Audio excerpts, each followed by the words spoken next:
चलिए आज हम लोग शुरू करने जा रहे हैं डिसोल्यूशन। ठीक है, पार्टनरशिप में last chapter dissolution of the partnership under section 39 partnership act 1932। Dissolution of partnership between all the partner of the firm is called dissolution of firm. Dissolution में क्या होता है, जो पार्टनरशिप होती है किनके पार्टनर्स के बीच में, वो क्या हो जाए, डिसॉल्व हो जाए। ठीक है, तो पार्टनरशिप पार्टनर्स के बीच में जब ख़त्म हो जाती है तो उसे हम लोग डिसोल्यूशन कहते हैं।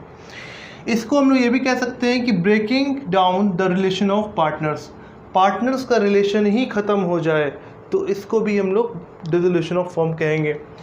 तीसरा, बिजनेस किसी वजह से एंड हो जाए या एंड होने पर आ जाए या ख़त्म होने की कगार पर आ जाए। फिर फर्म अकाउंट भी उसका क्या, क्लोज हो जाए, लॉस होने की वजह से उसका क्या हो जाए, फर्म का जो अकाउंट है वो क्लोज हो जाए किसी वजह से, तो वो क्या होता है, हमारा डिसोल्यूशन ऑफ फर्म पार्टनरशिप होती है। अब डिसोल्यूशन ऑफ पार्टनरशिप जो होती है वो दो होती है, दो तरह की डिसोल्यूशन होता है। एक डिसोल्यूशन होगा जिसमें पार्टनरशिप ख़त्म होगी, फर्म रहेगी। दूसरा होगा जिसमें फर्म पार्टनरशिप के साथ साथ फर्म भी ख़त्म हो जाए। तो पहली जो चीज़ हम लोग पढ़ने जा रहे हैं वो समझने जा रहे हैं कि डिसोल्यूशन ऑफ पार्टनरशिप। ठीक, ending the old partner agreement. क्या होगा, ending the old partner agreement. अब ये किन किन वजहों से होता है, पहले हम लोग ये जान लें। इनके कुछ रीज़न्स होते हैं कि कैसे होते हैं। ठीक है, पहली चीज़, ओल्ड पार्टनर्स एग्रीमेंट अगर हो जाए तो क्या रीज़न हो सकता है। पहला, in case of death of the partners.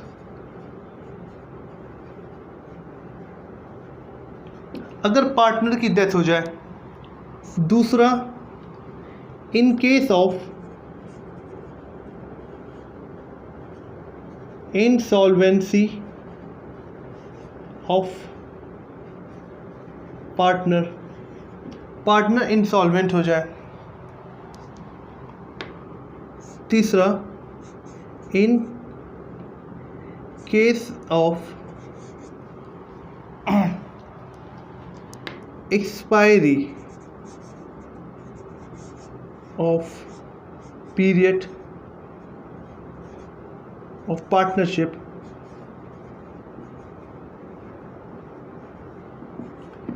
Partnership का एक्सपायरी पीरियड था कि इतने साल तक काम करेंगे, वो एक्सपायर हो जाए। जैसे कि एग्जाम्पल हीरो होंडा, ऐसा एग्जाम्पल ले सकते हैं हम लोग कि हीरो होंडा पहले एक वक्त एक कंपनी थी, फिर टाइम पीरियड के बाद हीरो अलग हो गई और होंडा अलग हो गई। ठीक, उसके बाद हमारा क्या आएगा, in case of expulsion of partners.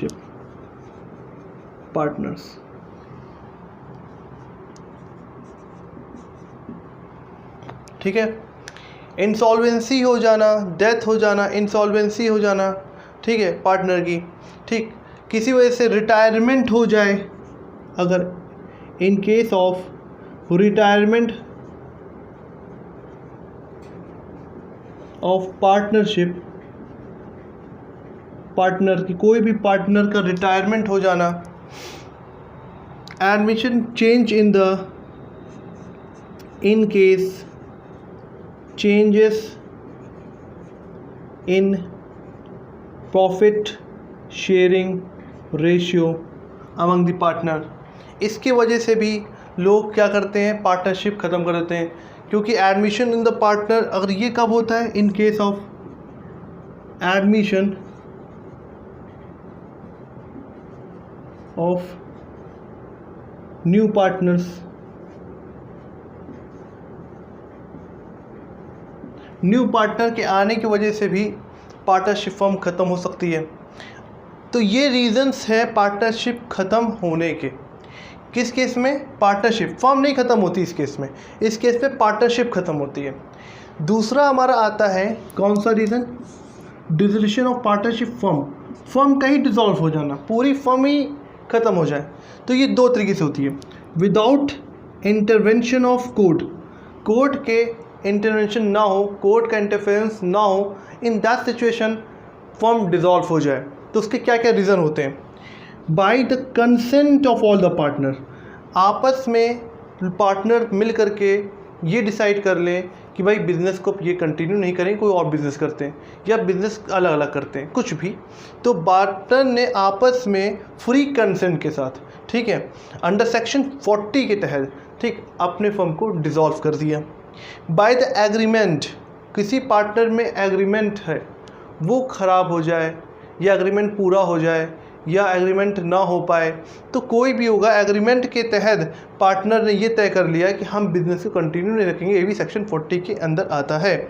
फिर कंपलसरी डिसोल्यूशन, ये इंसॉल्वेंसी ऑफ द पार्टनर, अगर पार्टनर इंसॉल्वेंट हो गया तो कैपिटल कैसे लाएगा, ठीक, बिजनेस को कैसे ऑपरेट करेगा, ठीक, उस वजह से अगर बिज़नेस हमारा डिसॉल्व हो गया। अनलॉफुल बिजनेस हो जाने की वजह से, बिज़नेस पहले तो सही था, बाद में अनलॉफुल हो गया। अनलॉफुल कैसे होगा?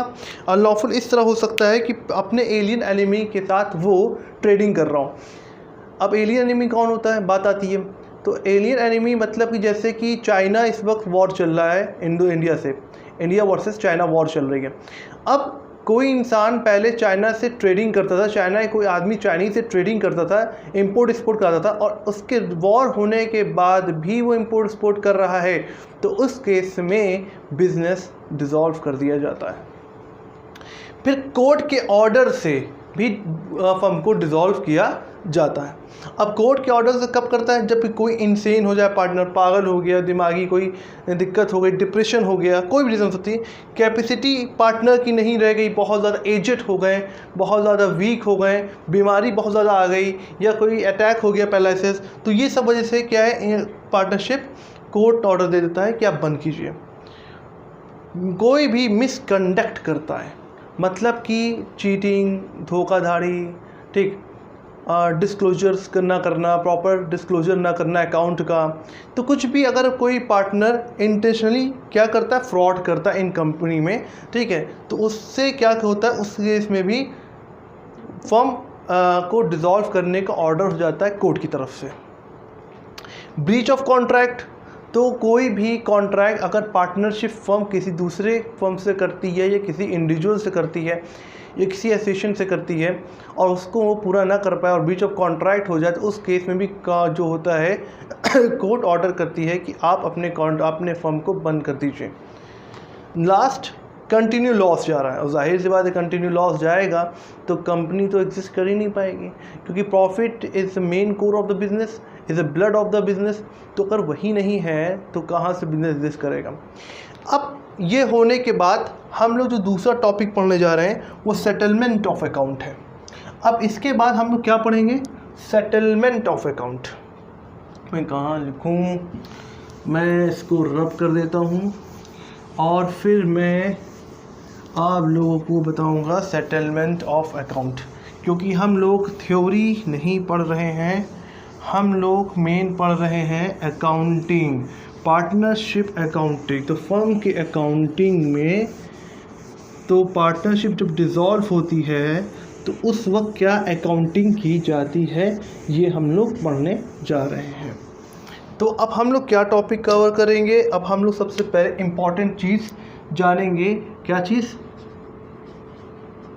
Settlement of partnership firm account. चलो, सेटलमेंट कैसे होगा पार्टनरशिप फर्म अकाउंट का, ठीक है। अब यहाँ पे हमको एक चीज़ जानना बहुत ज़रूरी है, wait a minute.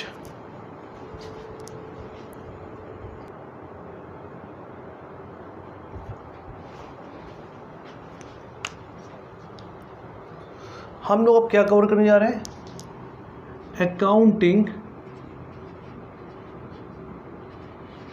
Settlement of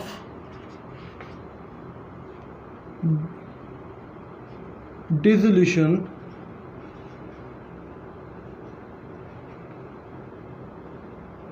of firm. Step 1.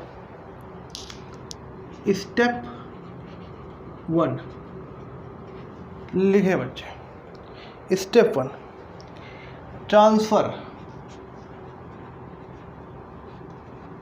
all the assets and liability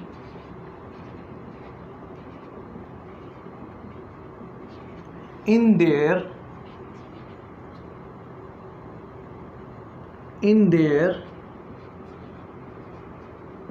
respective heads. लिखें किसमें? in their respective head.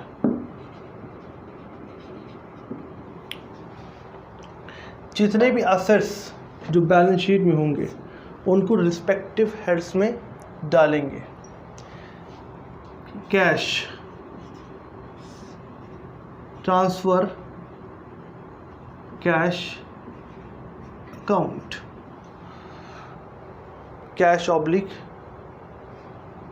और bank oblique bank account. Cash in hand and cash at bank in their bank account. Next, partner capital, comma, partner current account and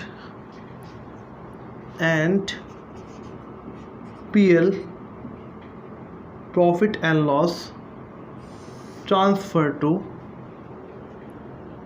partners capital account.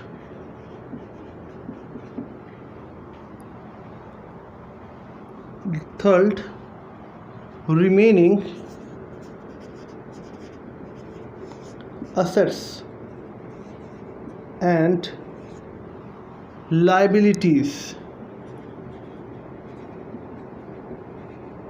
transfer to realization account.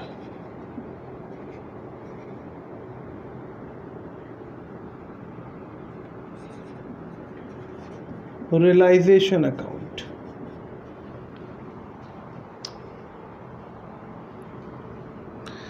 पहला steps, notes. All the assets, notes. ठीक है.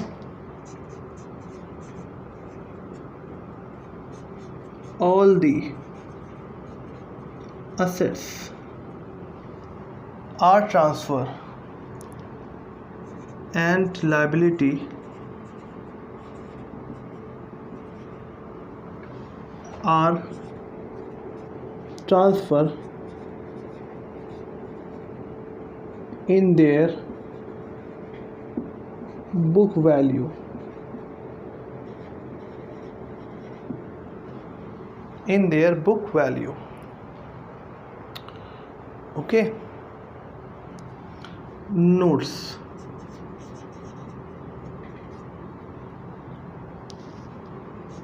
Profit and losses will transfer to partners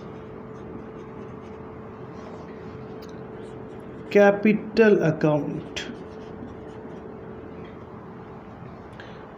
Transfer to partners capital account in their ratio.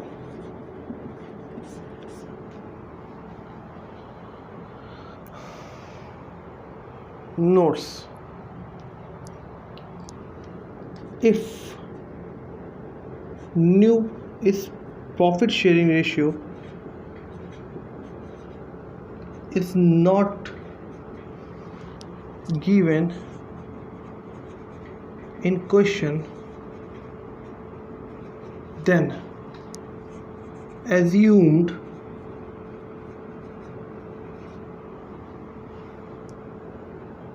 partners ratio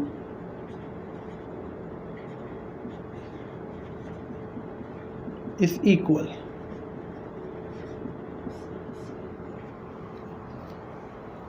लिखो बच्चों, ये हमारा पहला step ख़त्म हो रहा है। दूसरा स्टेप सेकंड, कहाँ लिखूँ मैं इसको यहाँ मिटा देता हूँ। स्टेप सेकंड मैं यहीं लिखता हूँ, मैं इसको यहीं लिखता हूँ। Realized all the assets and pay off the liabilities.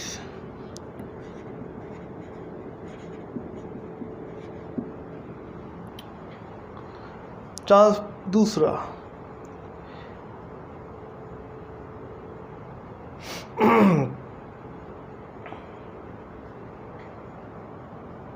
for example,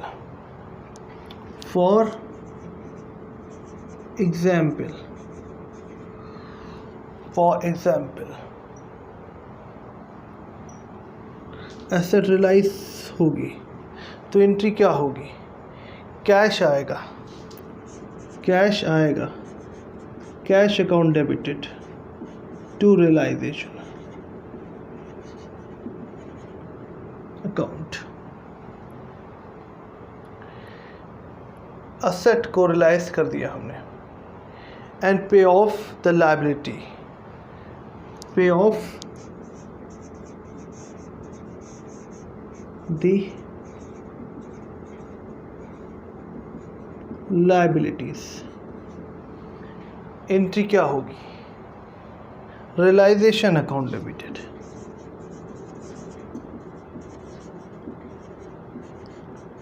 to cash account, realisation account debited to cash account. ये हमारा सेकंड स्टेप। नोट्स कहाँ लिखूँ मैं इसको ऊपर मिटा देता हूँ। नोट्स अब आगे मैं लिखता हूँ।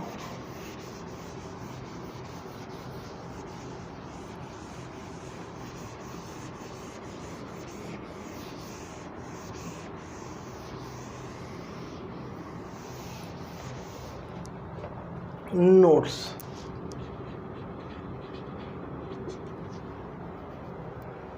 if the question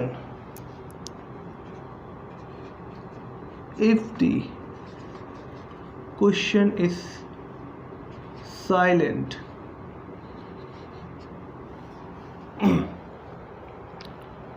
regarding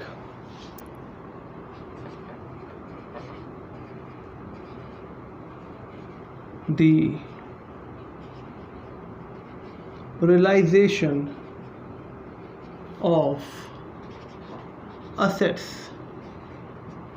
realization of assets, if the question is silent regarding to realization of assets, assumed nil realization,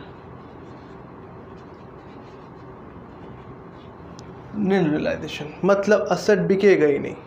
अगर रियलाइजेशन का मतलब बिकना होता है, अगर इस क्वेश्चन में किसी एसेट को लेकर के उसको बिकने की बात कुछ हो नहीं रही है तो एसेट क्या होगा? नहीं बिकेगा। If notes, if question is silent regarding to payment of liability, assumed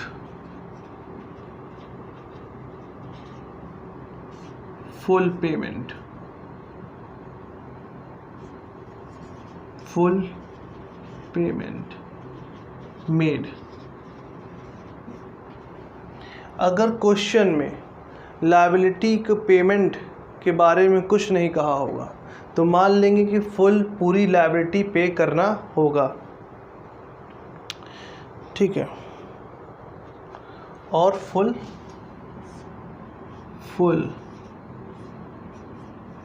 payment. Step 3, अब हम लोग क्या करेंगे, स्टेप 3। ये हमारा स्टेप 2 यहाँ ख़त्म। स्टेप 3 लिखो बच्चों, step 3।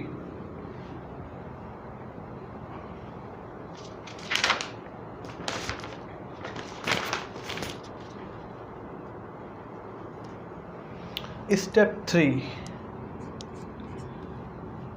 Payment of realisation expense. Entry क्या होगी, realisation account debited to cash oblique bank account. Realisation follow करता है notes, realisation follow the nominal rule.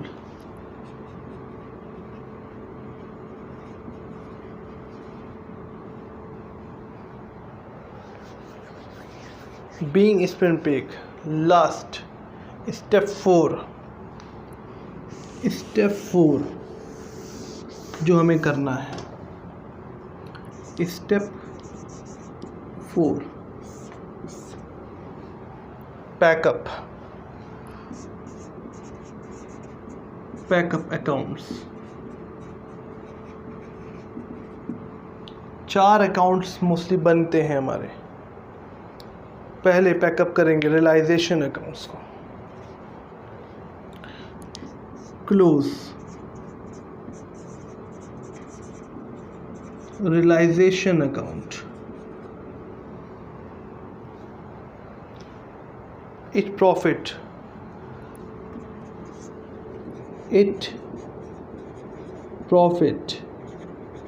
And losses transfer to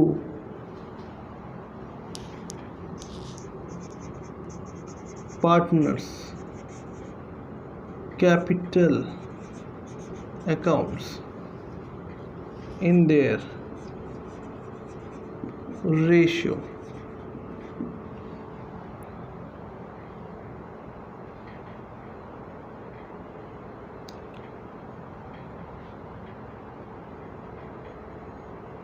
Then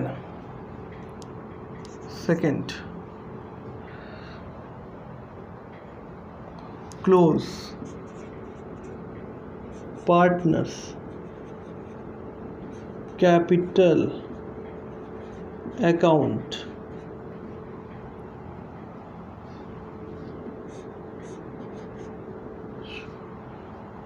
it balance shown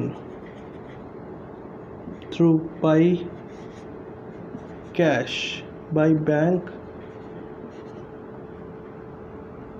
oblique cash account। Third, close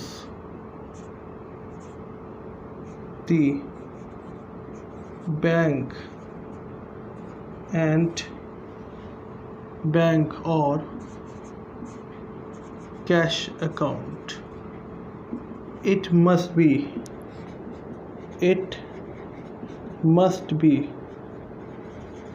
tally। 3 major account बनेंगे। पहला इसमें realisation account, दूसरा partner capital account. तीसरा इसमें बनेगा partners loan account as per condition. चौथा last में bank और कैश अकाउंट। इसमें बच्चों बैलेंस शीट नहीं बनती, क्योंकि फर्म आगे कंटिन्यू नहीं रहेगी तो बैलेंस शीट बनने का कोई फ़ायदा नहीं है। तो जो भी लास्ट में बचता है तो वो बैंक अकाउंट में बचता है या कैश इन हैंड होता है, और ये टैली होना ज़रूरी है। तो ये हमारा क्या था, आज का इंट्रोडक्शन था, नोट्स था कि कैसे अकाउंट में क्या क्या रूल्स होते हैं, क्या क्या एप्लीकेशंस होते हैं। कल के लेक्चर्स में हम लोग जानेंगे कैसे इसका अकाउंट बनता है, रिप्रेजेंट कैसे होता है। ये रूल्स को एक बार अच्छे से पढ़ना, और उसके कल के लेक्चर में हम लोग इसको रिप्रेजेंट करेंगे कि कैसे हमने यही रूल्स को कैसे अप्लाई करना है। रूल्स समझना ही सबसे ज़्यादा इम्पॉर्टेंट है, क्वेश्चन को सॉल्व करना इतना इम्पॉर्टेंट नहीं है। रूल्स आते हैं, कंसेप्ट क्लियर है तो क्वेश्चन चाहे जैसे भी हो हम कर लेंगे, लेकिन रूल्स नहीं आते हैं और क्वेश्चन कई बार लगाए हैं, कैसे भी करके आंसर निकाल लिया, इधर से देखा उधर से देखा, इधर से पूछा उधर से पूछा करके निकाल लिया, और कंसेप्ट क्लियर नहीं है तो अकाउंट नहीं आता, नहीं बन पाएगा, हमको कुछ नहीं आता। फिर हमें सबसे पहले रूल्स पे ध्यान देना है, तो रूल्स पे ध्यान दो। और कल के लेक्चर्स में हम लोग देखेंगे कि कैसे इस रूल्स को अप्लाई करते हैं अकाउंटिंग ट्रीटमेंट में। Thank you.